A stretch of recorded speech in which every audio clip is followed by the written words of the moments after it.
Hi welcome to Lifeline. ఈ రోజు Lifeline లో మనతో పాటు జాయిన్ అవుతున్నారు doctor Mohan Vamshi, Omega hospital నుంచి జాయిన్ అవుతున్నారు. ఈ రోజు లైఫ్ లైన్ లో మనం డిస్కస్ చేయబోతున్నాం కామన్ క్యాన్సర్స్ ఇన్ విమెన్. మరి ఎక్కువగా మనం బ్రెస్ట్ క్యాన్సర్స్ గురించి వింటున్నాం, కానీ ఈ రోజు లైఫ్ లైన్ లో కామన్ గా మనం ఎలాంటి క్యాన్సర్స్ విమెన్ లో ఎక్కువగా చూస్తుంటాం డాక్టర్ గారిని అడిగి తెలుసుకుందాం.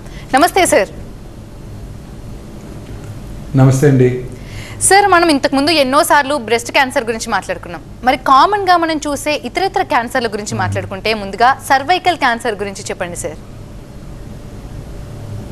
అవునండి, మీరు అన్నట్టు cervical cancer is the commonest cancer అండి.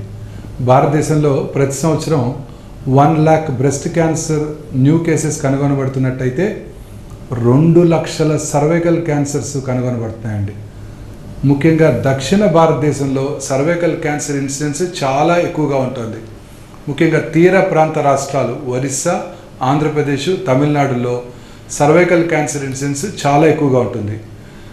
ప్రతి 5-6 నిమిషాలకి ఒక స్త్రీ భారతదేశంలో సర్వైకల్ క్యాన్సర్ వల్లనే ప్రాణం కోల్పోతున్నారు.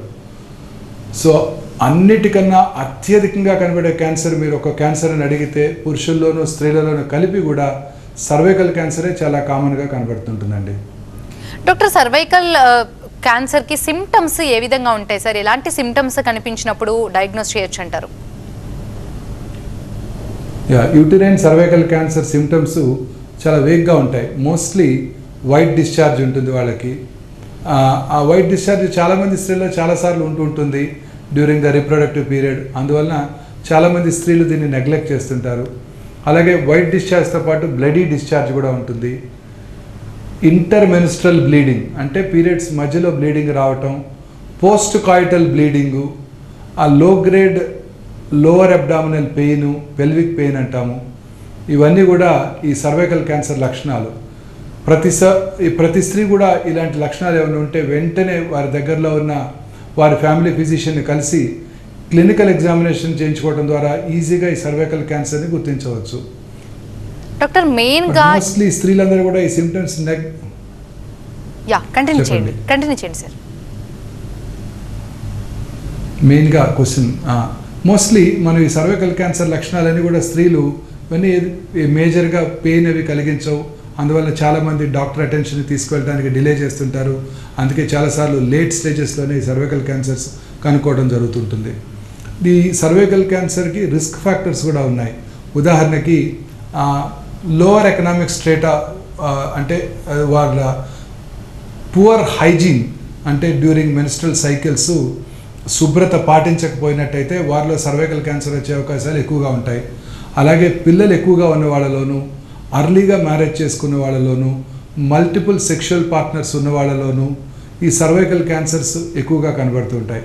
అలాగే కోస్టల్ ఏరియాస్లో హ్యూమిడ్ ఎన్విరాన్మెంట్లో ఈ వైరస్ ఎక్కువగా వ్యాప్తి చెంది cervical cancer, human papillomatous virus అంటాం, సర్వైకల్ క్యాన్సర్ అవడానికి అవకాశాలు ఉంటాయి. The most important aetiological agent for cervical cancer is human papillomatous virus. ఈ హ్యూమన్ పాపులోమాటస్ వైరస్ ఇన్ఫెక్షను తీర ప్రాంతాల్లో, ముఖ్యంగా టైప్ 16, టైప్ 18 ఈ హ్యూమిడ్ ఎన్విరాన్మెంట్లో ఎక్కువగా వ్యాప్తి చెంది సర్వైకల్ క్యాన్సర్ రావడానికి దోహదం చేస్తుంది అనమాట. ఈ cervical human papillomatous virus infection రాకుండా ఉండటానికి వ్యాక్సిన్ కూడా కనుగొనబడింది. భారతదేశంలో అత్యంత తక్కువ ధరలో అందుబాటులోకి తేవటం జరిగింది. అయినప్పటికీ కూడా ప్రజల్లో ఉన్న అనేక మిస్కన్సెప్షన్స్ వల్ల ఈ వ్యాక్సిన్ తీసుకోకపోవడంతో సర్వైకల్ క్యాన్సర్ ఇన్సిడెన్స్ చాలా ర్యాపిడ్గా పెరిగిపోతుంది. ICMR వారి అంచనా ప్రకారం బై 2025 అంటే నెక్స్ట్ 3 yearsలో ప్రతి సంవత్సరం 2.5 లక్షల సర్వైకల్ క్యాన్సర్ కేసెస్ భారతదేశంలో డయాగ్నోస్ చేయబడతాయని వారి అంచనా. అందులో 3/4 సౌత్ ఇండియాలోనే ఉండబోతున్నాయి. ముఖ్యంగా ఈ 3 రాష్ట్రాల్లో ఒరిస్సా, తమిళనాడు, ఆంధ్రప్రదేశ్. అందుకే మన ఆడపిల్లలందరికీ కూడా ఫస్ట్ 10 years రాగానే వాళ్ళందరికీ కూడా వాళ్ళకు సెల్ ఫోనో లేకపోతే ఇంకేదో గిఫ్ట్ ఇచ్చే బదులు ఈ సర్వైకల్ క్యాన్సర్ కనుక వ్యాక్సిన్ కనుక మనం గిఫ్ట్ ఇచ్చినట్టయితే వారికి పూర్తిగా ఈ సర్వైకల్ క్యాన్సర్ రాకుండా చేయడానికి అవకాశం ఉంది. మనం ఎలాగైతే పోలియోని ఎరాడికేట్ చేసామో, ఎలాగైతే స్మాల్ పాక్స్ని ఎరాడికేట్ చేసామో, అలాగా భారతదేశంలో అత్యధికంగా కనబడే ఈ సర్వైకల్ క్యాన్సర్ని పూర్తిగా మనం ప్రివెంట్ చేయడానికి అవకాశం ఏర్పడుతుంది. దీనిని ప్రైమరీ ప్రివెన్షన్ అంటారు. దీంతోపాటు సెకండరీ ప్రివెన్షన్ కూడా అందుబాటులో ఉంది. అంటే స్త్రీలందరూ కూడా ఇప్పుడు మిగతా క్యాన్సర్లకి స్క్రీనింగ్ చేయించుకోవడం ద్వారా క్యాన్సర్ని ముందు దశలో కనిపెట్టవచ్చు. కానీ ఈ సర్వైకల్ క్యాన్సర్ స్పెషాలిటీ ఏంటంటే ముందుగా స్క్రీనింగ్ చేయించుకోవడం ద్వారా క్యాన్సర్ రాకుండా చేయవచ్చు. ఇక్కడ ఈ సర్వైకల్ క్యాన్సర్కి ఒక స్పెషల్ ప్రాపర్టీ ఉంది. అదేంటంటే క్యాన్సర్ రావడానికి ముందుగానే వారిలో చేంజెస్ కనబడతాయి. సో ప్రతి సంవత్సరం ముఖ్యంగా పీరియడ్స్ మ్యారేజ్ అయిపోయిన తర్వాత ప్రతి సంవత్సరం ఒకసారి క్లినికల్ ఎగ్జామినేషను, అలాగే simple Pap smear test, cheap test అనమాట, ఎకనామికల్గా అందుబాటులో ఉంది. వారి ఓన్ లేడీ డాక్టర్స్ వాళ్ళ ఆఫీస్లో ఈ టెస్ట్ చేయగలుగుతారు. ఈ టెస్ట్ చేయించుకున్నట్టయితే క్యాన్సర్ రావటాన్ని ముందుగా పసిగట్టి దాన్ని పూర్తిగా నిరోధించడానికి అవకాశం ఉంది. Secondary prevention. సో స్త్రీలందరూ కూడా రెగ్యులర్గా ఒక సంవత్సరానికి ఒకసారి వారి ఫ్యామిలీ ఫిజిషియన్ కలిసి అట్లీస్ట్ ఫస్ట్ 3 years ముందుగా సంవత్సరానికి ఒకసారి చేయించుకొని ఆ తర్వాత సిమ్టమ్స్ ఏమీ లేనట్టయితే వన్స్ ఇన్ 3 years ఈ సర్వైకల్ ఎగ్జామినేషన్ చేయించుకోవడం ద్వారా వారి ఫ్యామిలీ ఫిజిషియన్తో చాలా ఈజీగా ఈ క్యాన్సర్ రావటాన్ని మనం గుర్తించవచ్చు, నిరోధించవచ్చు, క్యాన్సర్ని ప్రివెంట్ చేయవచ్చు. డాక్టర్, మరి ఒవేరియన్ క్యాన్సర్ విషయానికి వస్తే దీని సిమ్టమ్స్ ఏ విధంగా ఉంటాయి? ఇది రావడానికి మెయిన్ రీజన్స్ ఏమనుకోవచ్చు సార్? సర్వైకల్ క్యాన్సర్లో ఇంకొక ఇంపార్టెంట్ థింగ్, సర్వైకల్ క్యాన్సర్ని కనుక ముందుగా గుర్తించినట్టయితే, క్యాన్సర్ రావటాన్ని ముందుగా గుర్తించినట్టయితే సర్జరీ చేయడం ద్వారా మనం దాన్ని పూర్తిగా క్యూర్ చేయవచ్చు. ఈ మధ్యకాలంలో ఈ సర్జరీస్ అన్నీ కూడా లాప్రోస్కోపిక్ పద్ధతిలో, మినిమల్లీ ఇన్వేసివ్ పద్ధతిలో, పెద్దగా కోత కూడా లేకుండా మనం ఆపరేషన్ చేయడం జరుగుతుంది. ఇలా చేయడం ద్వారా 3 to 4 daysలోనే పేషెంట్స్ తొందరగా రికవర్ అయిపోయి పూర్తిగా క్యూర్ అయిపోవడానికి కూడా అవకాశం ఉంటుంది. లేట్ స్టేజ్లో సర్వైకల్ క్యాన్సర్ని గుర్తించినప్పటికీ కూడా కీమో రేడియేషన్ పద్ధతుల ద్వారా, new volumetric modulated arc therapy ద్వారా వారికి మంచి రేడియేషన్ అందించి ఈవెన్ లేట్ స్టేజెస్లో కూడా వీళ్ళని క్యూర్ చేయడానికి మంచి అవకాశం ఉంటుంది. ఇక ఒవేరియన్ క్యాన్సర్ విషయానికి వస్తే, ovarian cancer is a silent killer. లోపల పెరుగుతూ ఉంటుంది పొట్టలో, ఎటువంటి సిమ్టమ్స్ని కూడా కలిగించదు. అది ఒవేరియన్ క్యాన్సర్ మెయిన్ ప్రాబ్లం అనమాట. చాలామంది ఈ ఒవేరియన్ క్యాన్సర్ పేషెంట్స్ లేట్ స్టేజెస్లోనే డాక్టర్ దగ్గరికి వస్తుంటారు. ముఖ్యంగా ఇది people belonging to upper state of the society, high income గ్రూప్స్లో ఎక్కువగా చూస్తుంటాము, పోస్ట్ మెనోపాజల్ ఏజ్ గ్రూప్లో ఎక్కువగా చూస్తుంటాము ఈ ఒవేరియన్ క్యాన్సర్. ఈ ఒవేరియన్ క్యాన్సర్కి జనరల్గా లక్షణాలు ఏవి ఉండవు, అన్లెస్ రిస్క్ ఫ్యాక్టర్స్ ఉన్నవాళ్ళు, అంటే ఒవేరియన్ క్యాన్సర్స్కి రిస్క్ ఫ్యాక్టర్స్ ఉన్నాయి. అంటే ఉదాహరణకి family history of ovarian cancer ఉన్నవాళ్ళు, అంటే ఇది హెరిడిటరీ కాదు, ఫ్యామిలీలో కనుక ఒవేరియన్ క్యాన్సర్ ఉన్నట్టయితే వాళ్ళలో ఈ ఒవేరియన్ క్యాన్సర్ వచ్చే అవకాశాలు కొంచెం ఎక్కువగా ఉంటాయి సాధారణ ప్రజానికంతో కంపేర్ చేసినట్టయితే. అలాగే previous history of breast cancer ఉన్న వాళ్ళలోనూ, ఒబీస్ ఉమెన్లోను, స్మోక్ చేసే ఉమెన్లోను, ఆల్కహాల్ కన్జ్యూమ్ చేసే ఉమెన్లోను కూడా ఈ ఒవేరియన్ క్యాన్సర్ ఎక్కువగా చూస్తుంటాం. ఈ ఒవేరియన్ క్యాన్సరు ఎటువంటి సిమ్టమ్స్ కలగజేయదు కాబట్టి జనరల్గా లేట్ స్టేజెస్లోనే ఈ ఒవేరియన్ క్యాన్సర్ని డయాగ్నోస్ చేయబడతాయి అన్నమాట. ఒవేరియన్ క్యాన్సర్తో మెయిన్ ప్రాబ్లం ఏంటంటే ఇది పొట్టలో వరకే పాకిపోతూ ఉంటుంది అండ్ వాటర్ కలిగిస్తుంది. చాలామంది ఇలా లేట్ స్టేజెస్లోనే పొట్ట ఊడిపోయి లోపల అబ్డామినల్ క్యావిటీలో వాటర్తో డాక్టర్ దగ్గరికి రావడం జరుగుతూ ఉంటుంది. బట్ అయినప్పటికీ కూడా ఆందోళన పడాల్సిన అవసరం లేదు. చాలా వరకు ఈ ఒవేరియన్ క్యాన్సర్స్ని లేట్ స్టేజ్లో కనుక్కున్నప్పటికీ కూడా మనం క్యూర్ చేయడానికి అవకాశం ఉంది. ఎలా అంటే ఈ ఒవేరియన్ క్యాన్సర్ని డయాగ్నోస్ చేయడానికి ఈ వాటర్ని తీసి కొంచెం టెస్ట్కి పంపించి చెక్ చేసుకోవటం, అలాగే బయాప్సీ చేయడం ద్వారా ఒమెంటల్ బయాప్సీ కానీ లేదా సాలిడ్ ఒవేరియన్ ట్యూమర్ నుంచి బయాప్సీ చేయడం ద్వారా కానీ ఒవేరియన్ క్యాన్సర్ని మనం ఈజీగా గుర్తించగలం. గుర్తించిన తర్వాత ఈ ఒవేరియన్ క్యాన్సర్కి స్టేజింగ్ చేసి, అంటే హోల్ బాడీ స్కానింగ్ చేసుకొని, పెట్ సిటీ స్కాన్ చేసుకొని స్టేజింగ్ చేసి శరీరంలో ఇతర భాగాలకు పాకిందా లేదా తెలుసుకొని దాన్ని బట్టి వైద్యం చేయడం జరుగుతూ ఉంటుంది. అర్లీ స్టేజెస్లో కనుక మనం ఒవేరియన్ క్యాన్సర్ని కనుక్కుంటే సర్జరీ చేయడం ద్వారా దాన్ని పూర్తిగా క్యూర్ చేయవచ్చు. లేట్ స్టేజెస్లో కనుక కనుక్కున్నట్టయితే ఆందోళన పడాల్సిన అవసరం లేదు. ముందుగా వారికి కీమోథెరపీ, టార్గెటెడ్ థెరపీస్ అంటే ట్యూమర్ని మాత్రమే టార్గెట్ చేసే థెరపీలు కూడా ఇప్పుడు అందుబాటులోకి వచ్చాయి. దాన్ని ఓవేరియన్ క్యాన్సర్లో చాలా ఎక్కువగా వాడుతుంటారు, బెవాసిజిమాబ్ అంటారు. ఈ targeted therapy, combination of chemotherapy, targeted therapy ముందుగా ఇచ్చి ట్యూమర్ని డౌన్ సైజ్ చేసి ఆ తర్వాత వాళ్ళకి సర్జరీ చేయడం ద్వారా వీరి ఓవేరియన్ క్యాన్సర్ పేషెంట్స్లో కూడా లాంగ్ టైం, లేట్ స్టేజెస్లో కూడా లాంగ్ టర్మ్ సర్వైవల్ ఇవ్వటానికి అవకాశం ఉంటుంది. అనేక రకాలైన కొత్త మాలిక్యూల్స్ ఓవేరియన్ క్యాన్సర్ ట్రీట్మెంట్కి ఇప్పుడు అందుబాటులో వచ్చాయి. అలాగే ఓవేరియన్ క్యాన్సర్ కొన్నిసార్లు హెరిడిటరీగా కూడా వస్తుంటుంది. మొన్న మధ్య మూవీ స్టార్ హంసా నందిని గారు అనౌన్స్ చేశారు వారికి నెగటివ్ బ్రెస్ట్ క్యాన్సర్ ఉంది, దాంతోపాటు వారికి BRCA1 జీన్ మ్యూటేషన్ కూడా ఉన్నదని వారు అనౌన్స్మెంట్ ఇచ్చారు. ఆ BRCA1 జీన్ మ్యూటేషన్ అనేది వెరీ ఇంపార్టెంట్. 2 జీన్స్ ఉంటాయి, BRCA1, BRCA2. దీనిని hereditary breast ovarian cancer syndrome అంటారు. మనందరికీ కూడా ఒక important artist, Hollywood movie artist Angelina Jolie, వారి తల్లి గారికి నెగటివ్ బ్రెస్ట్ క్యాన్సర్ ఉందని తెలుసుకొని వారు ముందుగానే BRCA1, BRCA2 టెస్ట్ చేయించుకొని వారికి అది 2 పాజిటివ్ ఉండటంతో 100% బ్రెస్ట్ క్యాన్సర్ వస్తుంది, అలాగే 60% ఒవేరియన్ క్యాన్సర్ రిస్క్ ఉందని తెలుసుకొని 2 బ్రెస్ట్లు 2 ఓవరీసు క్యాన్సర్ రాకముందే తీయించేసుకున్నారు. దీన్ని రిస్క్ రిడక్షన్ సర్జరీస్ అంటారు. 2011లోనే వారి ట్రీట్మెంట్ తీసుకోవడం జరిగింది. అలాగే హంసానందిని గారికి BRCA1 మ్యూటేషన్ మాత్రమే ఉంది, వారికి 70% opposite side breast cancer, about 30 to 40% ovarian cancer వచ్చే అవకాశం ఉంటుందన్నమాట. సో ఈ BRCA1, BRCA2 జెనెటిక్ మ్యూటేషన్ కూడా ప్రతి ఒవేరియన్ క్యాన్సర్ పేషెంట్కి మనం చెక్ చేయించుకోవడం ద్వారా వారికి బ్రెస్ట్ క్యాన్సర్ వచ్చే అవకాశాలు ఎంత ఉంటాయో తెలుస్తుంది. ఇదే కాకుండా దీనికి ట్రీట్మెంట్ మీద కూడా మనకి మంచి ట్రీట్మెంట్స్ ఇవ్వడానికి కూడా దోహదం చేస్తుంది. ఈ BRCA1, BRCA2 positive ovarian cancer పేషెంట్స్లో సర్జరీ తర్వాత కీమోథెరపీ, టార్గెటెడ్ థెరపీ కంప్లీట్ చేశాక ఒక సింగిల్ డ్రగ్, దాన్ని ఓలాపారిబ్ అంటారు, ఓలాపారిబ్, ఆ డ్రగ్ ఇవ్వటం ద్వారా ఈ క్యాన్సర్ని లేట్ స్టేజ్లో క్యాన్సర్ వచ్చినా కూడా తిరిగి రాకుండా చేయడానికి, కొన్నిసార్లు లేట్గా డయాగ్నోస్ చేసిన ఆ సింపుల్ ట్యాబ్లెట్ ఇంటి దగ్గరే వేసుకోవడం ద్వారా ఈ ఒవేరియన్ క్యాన్సర్ తిరిగి రాకుండా చేసుకోవడానికి, కంట్రోల్ చేసుకోవడానికి కూడా అవకాశం ఉంటుంది.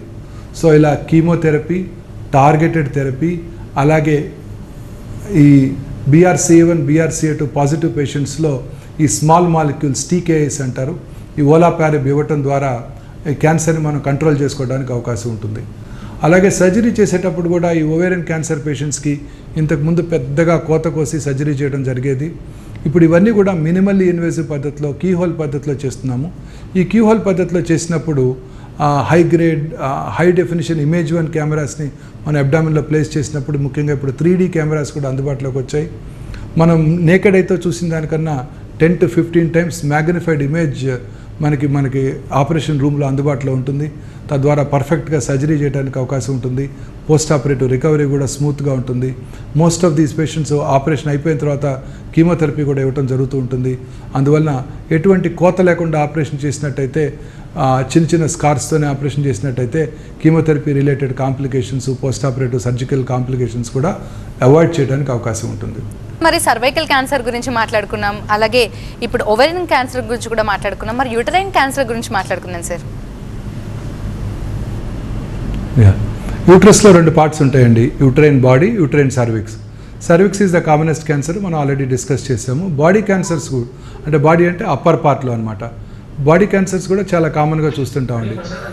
బాడీ క్యాన్సర్స్ జనరల్గా ఎల్డర్లీ పీపుల్లో వస్తాయన్నమాట. పోస్ట్ మెనోపాజల్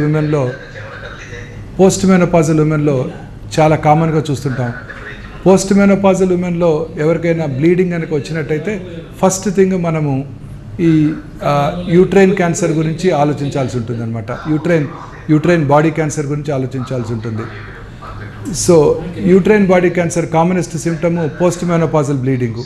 ప్రీమెనోపాజల్ ఏజ్ గ్రూప్లో కూడా ఈ క్యాన్సర్స్ వచ్చే అవకాశాలు ఎక్కువగా ఉంటాయి. ప్రీమెనోపాజల్ గ్రూప్లో క్యాన్సర్స్ కనబడుతుంటాయి, బట్ పోస్ట్ మెనోపాజల్ ఉమెన్లో చాలా ఎక్కువగా కనబడుతుంటాయి అన్నమాట. యూట్రైన్ బాడీ క్యాన్సర్ లక్షణాలు ఎలా ఉంటాయంటే, పీరియడ్స్ టైంలో ఎక్కువగా బ్లీడ్ అవటం, ఇంటర్మెన్స్ట్రల్ బ్లీడింగ్ అంటే పీరియడ్స్కి మధ్యలో బ్లీడింగ్ అవటం, పోస్ట్ మెనోపాజల్ బ్లీడింగ్ రావటం, పీరియడ్స్ టైంలో పెయిన్ ఉండటం, ఇవన్నీ కూడా యూట్రైన్ బాడీ క్యాన్సర్ లక్షణాలు. జనరల్గా యూట్రైన్ బాడీ క్యాన్సర్స్ అన్నీ కూడాను హయ్యర్ ఇన్కమ్ గ్రూప్ ఉమెన్లోనే ఎక్కువగా చూస్తుంటాము. అలాగే ఒబీస్ ఉమెన్లోను, ఫ్యాటీ డైట్ ఎక్కువ తీసుకునే వాళ్ళలోనూ ఈ యూట్రైన్ క్యాన్సర్ ఎక్కువగా కనబడుతూ ఉంటుంది. అలాగే స్మోక్ చేసే వాళ్ళలోనూ, ఆల్కహాల్ తాగే వాళ్ళలో కూడా యూట్రైన్ క్యాన్సర్ ఎక్కువగా కనబడుతూ ఉంటుంది. ఒబీస్, డయాబెటిక్స్, హైపర్ టెన్సివ్స్లో ఈ ఎండోమెట్రియల్ క్యాన్సర్ అంటే యూట్రైన్ బాడీ క్యాన్సర్స్ చాలా ఎక్కువగా చూస్తుంటాం అన్నమాట. సో ఈ యూట్రైన్ బాడీ క్యాన్సర్స్ అందరూ కూడా జనరల్గా బ్రెస్ట్ క్యాన్సర్ వచ్చిన వాళ్ళలో కూడా యూట్రైన్ బాడీ క్యాన్సర్ వచ్చే అవకాశాలు 3 రెట్లు ఎక్కువగా ఉంటుంటాయి.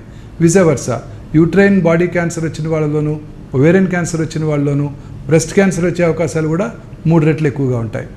సో యూట్రైన్ బాడీ క్యాన్సర్స్ని మనం చాలా ఈజీగా ఐడెంటిఫై చేయవచ్చు. కానీ స్త్రీలు ఈ most important symptom post menopausal bleeding అనే సిమ్టమ్ని నెగ్లెక్ట్ చేస్తుంటారు.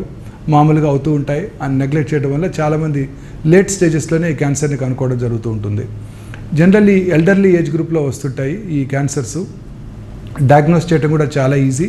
సింపుల్ హిస్టిరోస్కోపీ చేసి బయాప్సీ చేయడం ద్వారా చాలా ఈజీగా మనం ఈ క్యాన్సర్ని డయాగ్నోస్ చేయవచ్చు. ఒకసారి క్యాన్సర్ని డయాగ్నోస్ చేశాక స్టేజింగ్ చేయడం జరుగుతుంది. అంటే శరీరంలో అది ఇతర భాగాలకి ఎక్కడికన్నా పాకిందా, ఇది యూట్రస్ యొక్క ఇన్నర్ లేయర్ ఎండోమెట్రియం నుంచి స్టార్ట్ అవుతాయి. ఆ యూట్రస్కి గట్టి మజిల్ ఉంటుంది, ఆ మయోమెట్రియం అంటారు. దాంట్లోకి ఏమైనా పాకిందా, పక్కన ఉన్న లింఫ్ నోడ్స్కి ఏమైనా పాకిందా, ఓవరీస్ అండాశయానికి ఏమైనా పాకిందా, లేదా శరీరంలో ఇతర భాగాలకి ఒమెంటం కానీ ఏదైనా పాకిందా లేదా తెలుసుకోవడానికి మనం సిటీ స్కానింగ్ కానీ అలాగే ఎంఆర్ఐ స్కాన్ కానీ అవసరమైనప్పుడు పీఈటీ సిటీ స్కాన్, పెట్ సిటీ స్కాన్ కూడా చేసుకొని దీన్ని స్టేజింగ్ చేయడం జరుగుతూ ఉంటుంది. స్టేజింగ్ చేసిన తర్వాత మోస్ట్ ఆఫ్టెన్ ఎర్లీగానే కనుక్కున్నప్పుడు వీటికి సర్జరీ చేయడం ద్వారా వీటిని పూర్తిగా క్యూర్ చేయడానికి అవకాశం ఉంటుంది. Extra facial hysterectomy, bilateral pelvic lymph node dissection అంటాము. అలాగే ఓమెంటెక్టమీ కూడా చేయడం జరుగుతుంటుంది. Cervical cancer surgery, ovarian cancer surgery లాగానే ఈ యూట్రైన్ బాడీ క్యాన్సర్ని కూడా జనరల్గా ఈ మధ్యకాలంలో అన్నీ కూడా కీహోల్ పద్ధతిలో నిర్వహిస్తున్నాము. ఎక్సలెంట్ మ్యాగ్నిఫికేషన్తో ఆ ట్యూమర్ ఎక్కడికైతే పాకింది ఈజీగా తెలుసుకోవడానికి కీహోల్ పద్ధతిలో లాప్రోస్కోపిక్ చికిత్స ద్వారా దీన్ని చేసినప్పుడు మనకి చక్కటి విజన్ ఉంటుంది. కాబట్టి సర్జరీ మనం పర్ఫెక్ట్గా చేయగలుగుతాము. సర్జరీ చేసిన తర్వాత పోస్ట్ ఆపరేటివ్ ఫైండింగ్స్ని బట్టి వీళ్ళకి ఫర్దర్గా అవసరమైతే రేడియోథెరపీ కానీ కీమోథెరపీ కూడా ఇవ్వాల్సి రావచ్చు. ట్యూమర్ అడ్వాన్స్డ్ అయినప్పుడు కొన్నిసార్లు ఈ ట్యూమర్స్ ఓవేరియన్ క్యాన్సర్ లాగా చాలా అగ్రెసివ్గా బిహేవ్ చేస్తాయి. అలాంటప్పుడు వీళ్ళకి రేడియేషన్తో పాటు కీమోథెరపీ కూడా అవసరపడవచ్చు. చాలాసార్లు వీళ్ళందరికీ రెగ్యులర్గా పేషెంట్స్ అందరికీ 3 క్యాన్సర్లు, cervical cancer, uterine cancer, ovarian cancer అందరి పేషెంట్స్లో కూడా ట్రీట్మెంట్ ఎంత ఇంపార్టెంటో ఫాలోఅప్ కూడా అంతే ఇంపార్టెంటు. ఈ ఫాలోఅప్ చేస్తున్నప్పుడు మనము ఈ క్యాన్సరు ఫాలోఅప్ అంటే ట్రీట్మెంట్ అయిపోయిన తర్వాత ఫర్దర్గా వీటిని తిరిగి రావడాన్ని ముందుగా పసిగట్టవలసి ఉంటుంది. దీనికి ఫాలోఅప్ చాలా ఇంపార్టెంట్. చాలామంది ఈ పార్ట్ని నెగ్లెక్ట్ చేస్తుంటారు. సిమ్టమ్స్ ఏమీ లేవు, నేను బాగానే ఉన్నాను కదా, ఊరికే డాక్టర్ దగ్గరికి ఎందుకు వెళ్ళటం, తిరిగి రావటం, అన్నెసరీ ఇన్వెస్టిగేషన్స్ చేస్తారు. వాళ్ళు సిటీ స్కాన్స్ అవి చేస్తారు. ఆ సిటీ స్కాన్ వల్ల వచ్చే రేడియేషన్ వల్ల కూడా మనకు ఆపద ఉంటుందని అప్పుడప్పుడు వింటున్నాము అని చాలామంది అశ్రద్ధ చేస్తుంటారు. ఇది పూర్తిగా మిస్కన్సెప్షన్, అపోహ మాత్రమే. ఇప్పుడు కొత్తగా లో dosage CT scan machines, PET scan machines అందుబాటులోకి వచ్చాయి. వీళ్ళందరూ కూడా రెగ్యులర్గా ఫాలోఅప్ స్క్రీనింగ్ చేయించుకోవాల్సి ఉంటుంది. ముఖ్యంగా ఈ యూట్రైన్ ఎండోమెట్రియల్ బాడీ క్యాన్సర్ వచ్చిన వాళ్ళలో సంవత్సరానికి ఒకసారి యాన్యువల్ మ్యామోగ్రఫీ కూడా చేసుకోవాల్సి ఉంటుంది. ఈ కొత్తగా వచ్చిన 3 డైమెన్షనల్ డిజిటల్ మ్యామోగ్రామ్తో అతి తక్కువ రేడియేషన్తో బ్రెస్ట్ని స్క్రీన్ చేయడానికి కూడా అవకాశం ఏర్పడింది. తద్వారా బ్రెస్ట్ క్యాన్సర్ రావటాన్ని, వీళ్ళందరిలో కూడా బ్రెస్ట్ క్యాన్సర్ వచ్చే అవకాశాలు ఎక్కువగా ఉంటాయి, uterine cancer, ovarian cancer. So breast cancer రావటాన్ని మనం ముందుగా పసిగట్టడానికి అవకాశం ఉంటుంది. తద్వారా దానికి కూడా ట్రీట్మెంట్ చేసుకోవడానికి అవకాశం ఉంటుంది. లేట్ స్టేజెస్లో డయాగ్నోస్ చేసినప్పుడు యూట్రైన్ క్యాన్సర్స్ని మనం ముందుగా కీమోథెరపీ ఇచ్చి దాన్ని డౌన్ సైజ్ చేసి ఆ తర్వాత సర్జరీ చేయడం జరుగుతూ ఉంటుంది. అలాగే కొన్నిసార్లు లోకల్లీ అడ్వాన్స్డ్ ట్యూమర్స్లో ముందుగా కీమో రేడియేషన్ ఇచ్చి దాన్ని డౌన్ సైజ్ చేసి ఆ తర్వాత కూడా సర్జరీ చేయడం ద్వారా వాటిని పూర్తిగా క్యూర్ చేసుకోవడానికి అవకాశం ఉంటుంది. సో బేసికలీ అన్ని క్యాన్సర్స్ కూడా క్యాన్సర్ ట్రీట్మెంట్లో most important team approach. Surgical oncologist, medical oncologist, radiation oncologist, pathologist is the key person అనమాట. ఎందుకంటే కరెక్ట్ ట్యూమర్ టైప్ వారే మనకి చెప్తారు. అది ఏ రకమైన ట్రీట్మెంట్ లొంగుతుందో కూడా ట్యూమర్ టైప్ని బట్టి ఆధారపడి ఉంటుంది. అలాగే రేడియాలజిస్ట్, ట్యూమర్ ఆపరబుల్లా కాదా, ఓవేరియన్ క్యాన్సరు లేదా గర్భసంచి ముఖద్వార క్యాన్సరు శరీరంలో ఎక్కడికైనా పాకిందా లేదా అనేది ఎంఆర్ఐ స్కాను, సిటీ స్కాన్ని రేడియాలజిస్ట్ ఇన్పుట్స్ తీసుకొని మనం ట్రీట్మెంట్ ప్లాన్ని డిజైన్ చేయడం జరుగుతుంటుంది. అలాగే with the advent of PET CT scan, ఈ న్యూక్లియర్ మెడిసిన్ డిపార్ట్మెంటు చాలా క్యాన్సర్స్కి ఇప్పుడు పెట్ సిటీ స్కాన్ చేస్తున్నాము. దీంట్లో nuclear medicine specialist very important. వారు మనకి గైడ్ చేస్తారు ఈ ట్యూమర్ ఏ స్టేజ్లో ఉంది. సో టీమ్ అప్రోచ్ అనేది చాలా ఇంపార్టెంట్. అందరూ కలిసి surgical, medical, radiation oncologist, pathologist, radiologist, nuclear medicine specialist, అలాగే మెడికో సోషల్ కౌన్సిలరు పేషెంట్ని ప్రిపేర్ చేయడానికి ట్రీట్మెంట్ కోసం అందరూ కలిసి ప్రతి కేసుకి కూడాను ఇండివిజువలైజ్డ్గా, అంటే పేషెంట్ యొక్క స్టేజ్ని బట్టి, ఏజ్ని బట్టి, వారి యొక్క జనరల్ కండిషన్ని బట్టి ట్రీట్మెంట్ ప్లాన్ని డిజైన్ చేసి ఆ ట్రీట్మెంట్ ప్లాన్ని మనం ఇన్స్టిట్యూషనల్గా ఎగ్జిక్యూట్ చేసినట్టయితే చాలామంది చాలా క్యాన్సర్స్కి మంచి క్యూర్ రేట్స్ ఇవ్వడానికి అవకాశం ఉంటుంది. Right, thank you sir. Parents కూడా ఒక మంచి మెసేజ్ ఇచ్చారు. మొబైల్ ఫోనే కాదు, టైంకి వ్యాక్సిన్ వేయించాలి, అందులోనే విమెన్స్కి బ్రెస్ట్ క్యాన్సర్ పట్ల అవగాహన కలగాలని కూడా చాలా చక్కగా వివరించారు సార్. Thank you sir. ఇది వాటి లైఫ్ లైన్. చూస్తూనే ఉండండి TV9. Thank you very much.